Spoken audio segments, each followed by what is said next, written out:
All right, so I'm going to be making my current pound-for-pound list, UFC men's division, obviously, to start off 2025, and then we'll see how it is in the beginning of 2026. But right now, I'm just going to tell you my top 15 pound-for-pound list. If y'all don't know what a pound-for-pound list is, it's the best fighters in the UFC, top 15 get in all the divisions just combined. And I'm basing this list off current skill and resume. So with that, let's just at number 15. We got Sean Strickland. This guy deserves it. I mean, former champ, arguably won his first defense. He's a lot more skilled than we thought he was. Look at his resume. I mean, he beat Izzy, one of the greatest of all time. He's got Paulo Costa, very good win, and this guy fights all the time. And he almost beat Drakus, arguably. I mean, a lot of people think he did beat him. Drakus is a very good fighter. I mean, from what we've seen, that guy beat Izzy too. I mean, gotta give this guy his credit. He has a great resume. He's fought a lot of really good fighters, and he's beaten most of them. So, gotta have Strickland here. Number 14, we got Sean O'Malley. This one's really close. I have slightly above Strickland. I mean, I just think he's a little more skilled. Sean O'Malley had a defense too. Now, despite Sean getting handed the title shot, which he didn't deserve, a robbery win, which he arguably got his way to the title shot, and the easiest defense that he could have ever had, title defense, fought the only guy that isn't a threat to beating him, literally a punch bag. But resume doesn't lie, he still did it.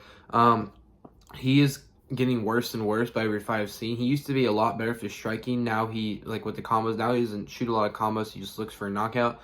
But he still deserves a spot in. He's very skilled, great striker. Hopefully he gets back into the striking combos that he used to do. He's just not at striking peak right now.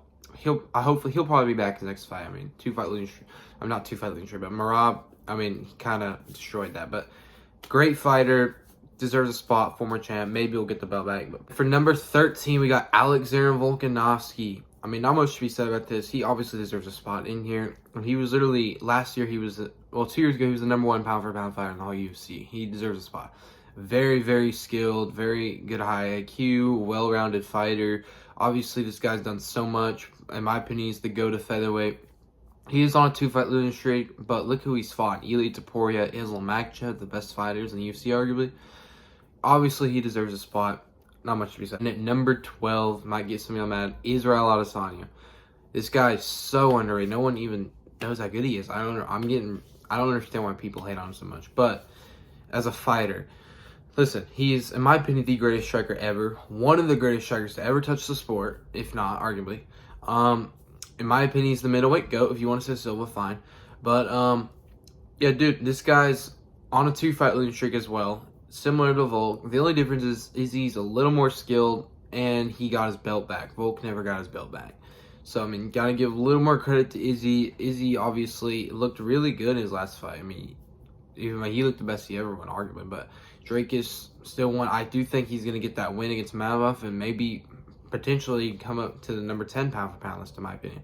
Maybe. But I have to have Izzy here. No biasness. I don't care that he's my favorite fighter. He deserves a spot. Number 11, I got Max Holloway.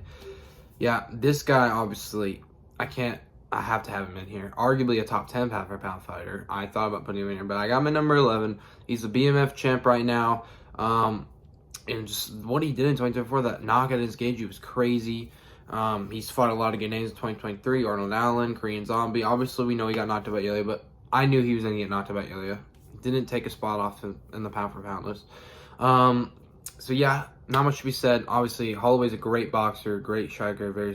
Number 10, I got Leon Edwards. I mean, a lot of people might be mad at this for having him above Max. It's very close between Edwards and Max, but Edwards, I have slight advantage to him. I think he's a little more skilled, just slightly. He's a little more well-rounded. His grappling's improved for sure.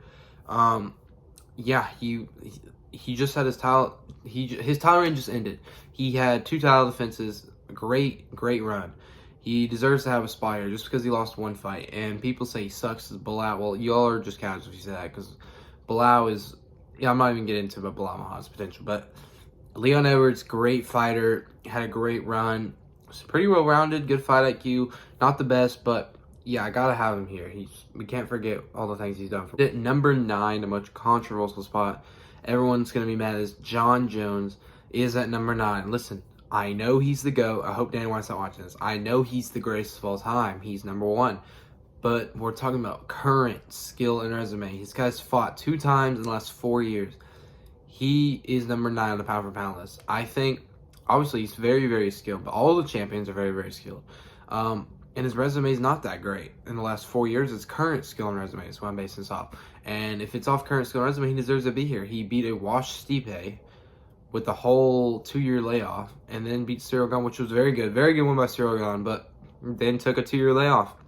He has to. I can't award him by putting him in the top 3 when he hasn't fought anyone, based off what the other fighters have done. So I gotta put John today. Obviously, I know his skill, but he's got to. And at number 8, I mean, ironically, it is Tom Aspinall. I got Tom Aspinall number 8. It's just where it has look at a draw. Tom is interim champ. He really should be the real champ. He defended his interim belt. He's a lot more active. He's a little more skilled, in my opinion. Younger, sharper, faster. It's very close, but that's the slight advantage I got to give Tom. But hopefully they fight in 2025, and we'll see who's really the best. Number 7. These are where the best fighters in the UFC are. It is very hard to rank these. It's very close. They're all super, super good. But I go Dracus du Plessis at number 7. This guy's got a great resume. Coming off 2 in Izzy and Sean Strickland, Robert Whittaker. Great resume. And this guy's heart and will just gets him through every fight. If he beats Strickland and Chimaev, dude, this guy will be top 3 pound for pound, arguably. Well, this guy's just doing the impossible. We never thought he'd be this good. But if he keeps his rate up, he'll keep going up on the pound for pound list. But for right now, I got him at number 7. I think he deserves that spot. Some people have him as top 5. He got it. We got to give it to him. And then at number 6, it was a little hard to do this, but I got Murad Dvalishvili. Slight advantage over Duplessis. I just think he has a better resume. I mean, some people are putting him as the GOAT of the bantamweight division already. I wouldn't say that. I do think he's top 5 because look what this guy's done. He's dominated all of his opponents. Literally all of them. Mauled all of them. Mauling Peter Yan is crazy. Mauling Henry Cejudo is even more crazy. And these guys are not washed. There's a lot of people who say Cejudo, he's not washed. He looks very good. He's just in a very competitive division. And then Mauling O'Malley, who was the champ. I mean, I knew he was going to do that, but a lot of people didn't want to believe that, and he did. Very, very skilled. He showed he's a little bit better striker and showed a little bit more IQ than we thought in the O'Malley fight. And yeah, he just has the best card in the UFC. Great wrestler. I mean, he just drowns his opponents. I got to give him a spot. He's so skilled. Got to put him in number. Then at number 5, we got Ilia Topuria. The best boxer in the UFC. Arguably the best striker in the UFC. Very well-rounded. Great grappler. And this guy's resume, he arguably won Fight of the Year for me. I mean, knocking out Max Holloway cold, knocking out Volk cold in the same year. That's absolutely crazy. This guy's undefeated.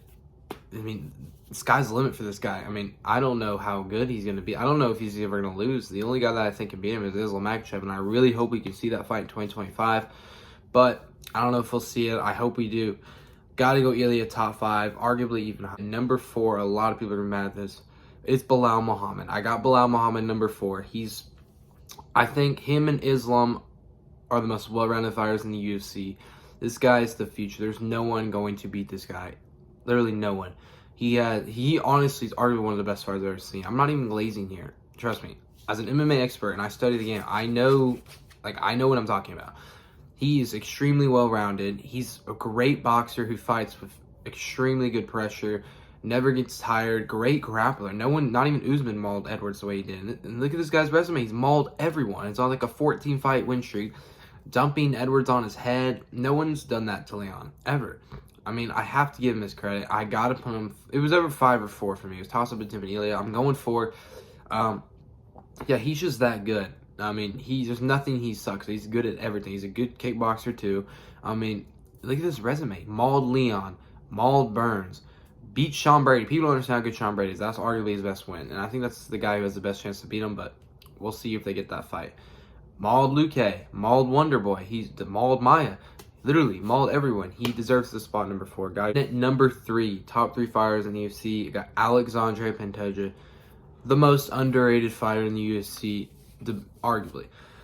I mean, this guy doesn't have an ego. He doesn't talk much on the mic. That's kind of why that's literally the only reason why he's low. I mean, just not a very popular fighter, but resume doesn't lie. He's now had 3 title defenses. So, I mean, you can't lie to title defenses. And he shut down all the hype of Kaya Skura. I knew he was going to beat Kaya Skura, and he beat him in dominant fashion. I mean, This guy's heart and will, similar to Duplessis, is going to be very hard to beat Pantoja. He's another super well-rounded fighter. He's a great grappler, and he's got great durability. He's just going to keep coming at you no matter what. Not the most skilled, but he's one of the most skilled out of the champions. And resume doesn't lie, and this guy's just stacking up names on his resume. You got to put him at number 3. Number 2, it's toss-up. Could go either way, but I'm going Alex Pereira. Arguably the best striker in the UFC right now. And this guy just fights all the time, beating another champion, another title defense. He's on his 3rd or 4th title defense, I think. Yeah, his resume doesn't lie once again, and obviously he needs to work on his grappling. If he had grappling, he'd probably be number 1, but we haven't seen grappling. Maybe he got better, but we haven't seen anything yet. He just knocks out everyone left and right. Not much to be said. Gotta put Alex Pereira number 2.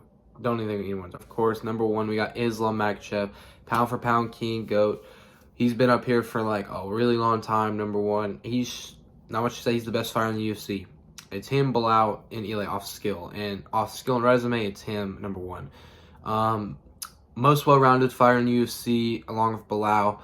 Great boxer. He's honestly a top 5 boxer in the UFC, to be honest. Outboxed Dustin, outboxed Volk, knocked out Volk. I mean, look at his striking's underrated, guys. People don't understand how good striking he is. His grappling's very good. It's a little overrated, but that's not the point. He's still a top 10 grappler in the UFC. Some people think he's like a top 3, but he's not. But he's a top 10. Very good grappler. He's got submission wins. He's got knockout wins. This guy does everything in his resume. He's about to have his 4th title defense in a few weeks. He's about, I think if he beats Arman, he surpasses Khabib. It's the lightweight GOAT. That solidifies it. Yeah, I just have to have Islam number 1. Not much to be said. People know why. Anyway, that is going to wrap up this video. I hope y'all enjoyed it. Make sure y'all like, subscribe, turn on notifications. I'm going to be going live for every event on here. Probably every fight of every event if I'm not busy. But yeah, so I hope y'all agreed with my pound for pound list or got educated. It is my list, my opinion only. But yeah, I'll see you guys on Wednesday.